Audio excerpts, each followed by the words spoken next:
Un bilan satisfaisant dans la mesure où le tournoi s'est déroulé sans aucun incident majeur, aussi bien sur le plan organisationnel que sur le plan sportif. Les équipes ont joué dans la sportivité et le fair play et les meilleurs ont gagné. Le meilleur cette année, c'est Larry Diouf et c'est également ICAT. Donc je profite de l'occasion pour vraiment féliciter l'équipe de Larry Diouf, championne de la D2. Cela prouve que le basket est en train de se développer dans les régions. On aura une équipe de première division à Ziguinchor, aussi bien chez les filles que chez les garçons.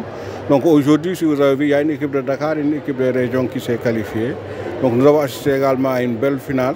Maintenant, je donne rendez-vous tout le monde au démarrage de la première division. Aujourd'hui, je pense que ce que nous avons vu, c'est des jeunes, c'est des centres de formation qui ont formé de jeunes joueurs inconnus du public, voilà, qui les ont pris dès le bas âge pour les amener en première division. C'est un travail remarquable qui a été fait et qui mérite d'être salué.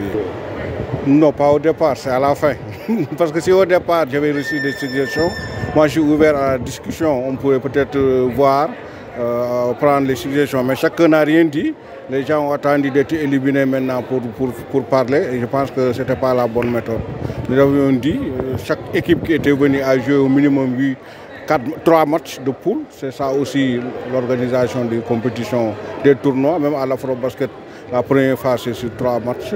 Maintenant, nous sommes allés en quart de finale.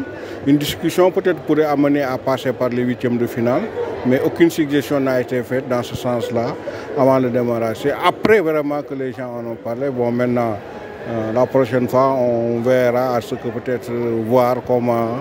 Mais je pense que c'est une formule aussi. Ce n'est pas un deuxième championnat qu'on organise, le tournoi de montée. Voilà, ce n'est pas un championnat, c'est un tournoi. Le vainqueur, il a joué 5 matchs, ou 6 même. Donc vous avez vu, 6 matchs, c'est largement suffisant pour un tournoi. L'Argentine qui vient de gagner la Coupe du Monde, je pense qu'elle a joué 7 matchs. Donc au football. Donc vous comprendrez que quand vous jouez 6 matchs dans un tournoi, c'est largement suffisant. Est-ce qu'une des deux fortes ne réglerait pas ce problème de formule et diminuer un peu le nombre d'équipes? Oui, nous sommes en train toujours dans la phase de massification. Et c'est important parce que ça fait vivre le basket à l'intérieur du pays. Maintenant, moi je vais dire que cette formule-là va être soumise à l'Assemblée générale pour voir maintenant qu'est-ce qu'il faut faire.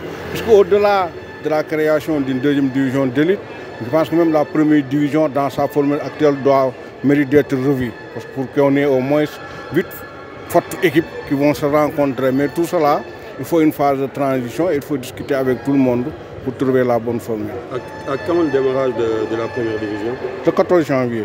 Et j'invite les clubs vraiment à venir s'affilier parce que nous avons sorti une circulaire depuis longtemps et j'ai vu que les clubs ne sont pas, voilà, ne se bousculent pas à la tête du secrétariat général de la fédération pour se réaffilier et faire le nécessaire.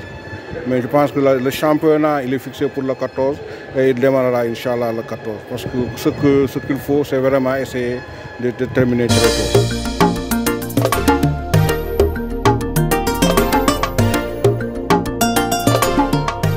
Dakar 24 Info, l'information sur mesure.